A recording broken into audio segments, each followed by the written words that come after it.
मनीष आखिर दी प्रकार लुह बाहर गोटे खुशीर लुह आ गए दुखर लुह किंतु पियाज काटला बेले जो लुहटा बाहर सेटा कि प्रकार लुह किए पुणी बिग बॉस तान्या मित्तल परिका कहबनी कि मुझे पियाज काटिनी पियाज समस्ते काटी आखिर पानी भी निश्चय आसो। तो चलते आज डिस्कसन करवा से आखिर बाहर लुहर रहस्य। पियाजर सेल थाए गोटे स्पेशल केमिकल जार ना हूँ सल्फॉक्साइड और पियाज काटिला बेले से सेल गुड़ा भांगी जाए और रिलीज करे गोटे एंजाइम आलिनेज आउ एंजाइम आलिनेज आउ सल्फोनिक एसिड मिसी सृष्टि करती सल्फेनिक एसिड। कौन आम आखिर लुह बाहर भावुच ना ना आम लुह भी बहुत कीमती एत सहज बाहर। सल्फेनिक एसिड पुनः रिअरेंज होकर तैयारी करे गोटे गैस जार ना हूँ सिन प्रोपानेथियल एस ऑक्साइड।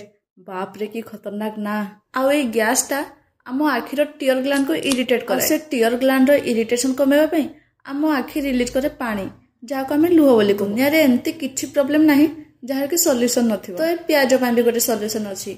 जदि पियाज काटिबा पूर्व ताको आम किछि टाइम फ्रिज रखिदेबा किंबा दी फाड़ करके पानी रे पकेइके रखिबा ताहले ए गैस टा कम रिलीज हो काहे कि ना एंजाइम रो स्पीड टा ठंडा रे टिके कमी जाए। देखले तो साइंस भी कहूची जेते ठंडा सेते शांत। बस एटा ही पियाज रो रिवेंज स्टोरी रो हैप्पी एंडिंग।